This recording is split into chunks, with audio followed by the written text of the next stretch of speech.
Hey guys, John Engel here, and if you've noticed, there's a C8 behind me. I'm so excited to get some hands-on review of this and finally be able to show you some of the features, the differences, and what really makes this pop.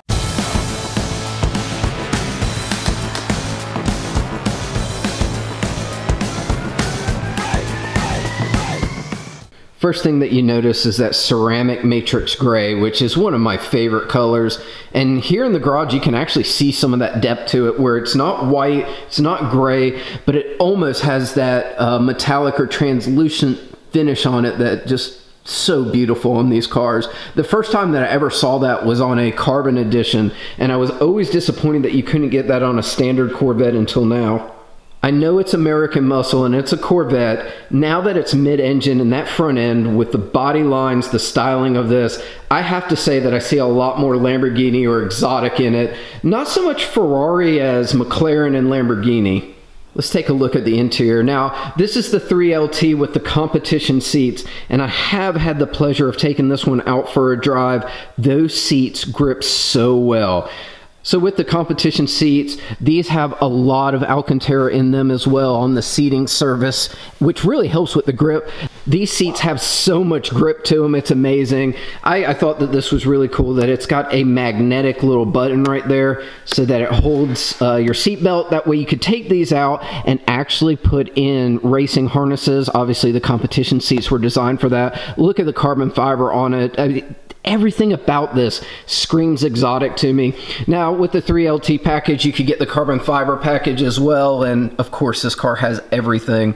So it's got the carbon fiber there. It's got carbon fiber all through the interior as well. Just starting in the interior, I mean, you've got the Alcantara on the steering wheel. I really do like the extra with the red stitching all throughout the car, and then also the center racing stripe on the wheel. Totally amazing.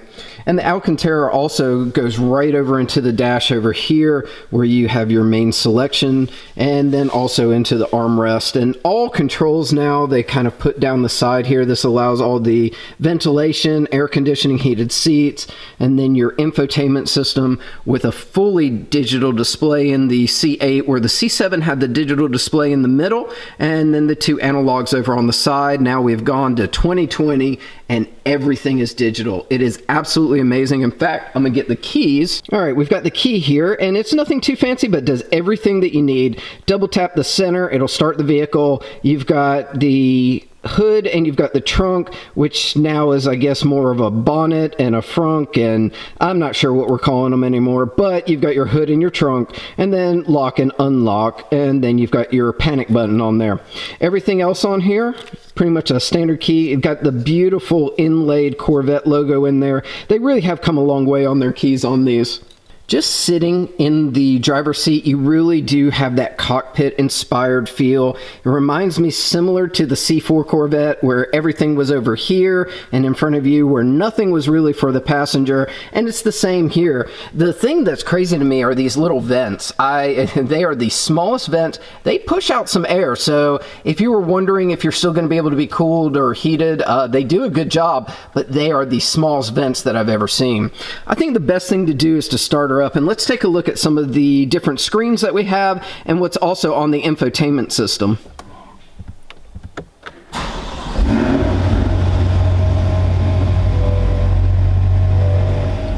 All right, right off the bat, you see that it's got the front lift going up. Now, we have this on a 4-post car lift, which makes it really nice, but we wanted to make sure that it would always have the lift up whenever we were on here, so you can actually save that in. Really cool feature from GM. When you start the car right now, we are in the touring mode, which is my least favorite of the displays. As we go over, you can go into sport, which I like a lot better, and it's very much set up so that you've got G-force, oil temperature, more of aggressive driving, but if you really want to get into it, you can change it over to track mode, and my goodness, this one is my favorite. I think that it reminds me of the Formula One look with the tack right across the top. You can tell that we have not gone over 500 miles in this one, so right now Redline is right at the 4,000 mark. We've got another 300 miles before 500, and then he'll be able to get an oil change, and we'll be able to look at some of the other features of the car, which are going to be really, really cool. I also want to show you this, which is really neat. If you go over to the infotainment system, and we can scroll through all the stuff that they have, they've made it so much like an iPad. I mean, you just swipe and you can scroll. So we're going to swipe over and go to cameras, which is really cool. Right now, it is set up so that you see your left, your right, and your front, and you can see the front of the car. These gray areas right here are your tires. So pulling it up on this lift was amazingly easy because all we had to do was line up the gray strips with the actual ramps. The yellow strip over to the side, I believe, would be your mirror, so as long as you can pull between those, you won't hit your car. It's amazing, the technology on this car.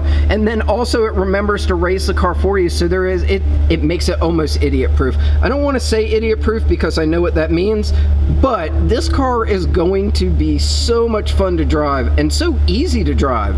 It really is very cool.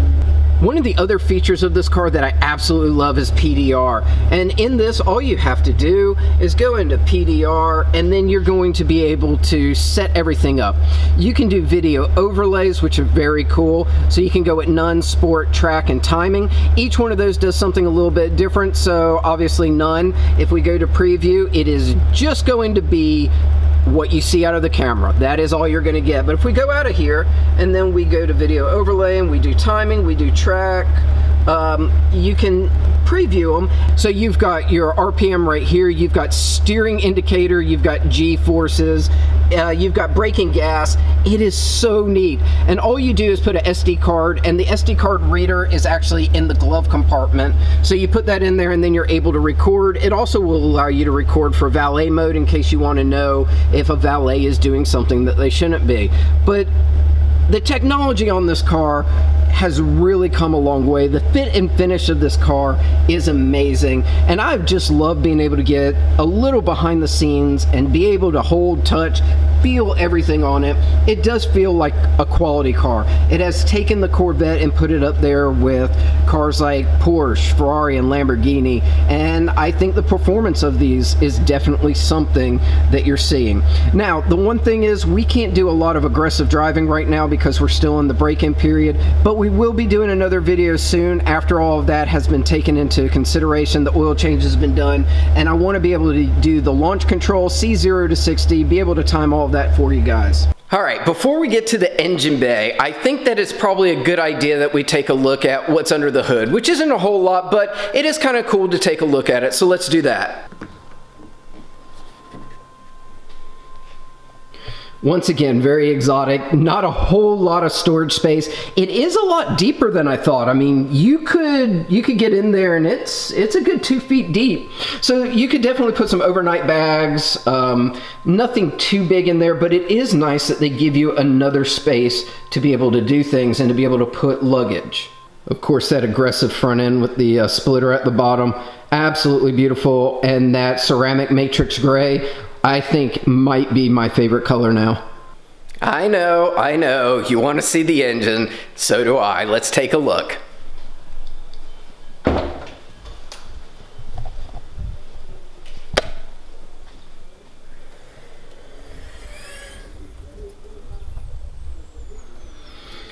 This one does have the engine package, so you've got the 2 LEDs right up here, and then you've got the carbon fiber all around. Such a beautiful engine. I will say, looking at this, it is going to be a little bit more difficult to work on just because look at how much space from the fender all the way to the engine, and then as I move back, you've got your trunk in the back, which is great because you can store stuff back here, and you can fit at least 1 bag of golf clubs if that's your thing. I don't really care, but it is going to be a little bit more difficult to work on. You might actually have to stand in this back area.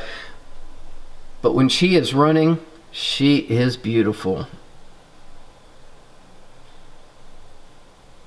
Alright, so how cool has it been just to get to go over, have some actual hands-on time with the C8 Corvette. Absolutely awesome, and I can't thank Rob enough for letting me come over and check this out. I have had a little bit of seat time in it, but like I said, before that 500 miles, you really can only drive it to about 3,000, 3,500 RPM, and we're not getting to see the performance yet. So we're going to do a video of it driving and going out and having a little bit more fun later on.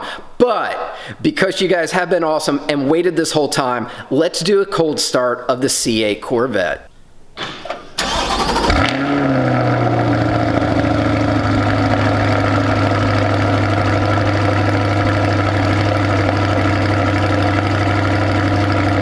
Just got back home. Can't thank Rob enough for letting me play with his car, drive his car, take it out. It is absolutely amazing. It's everything that I thought it would be.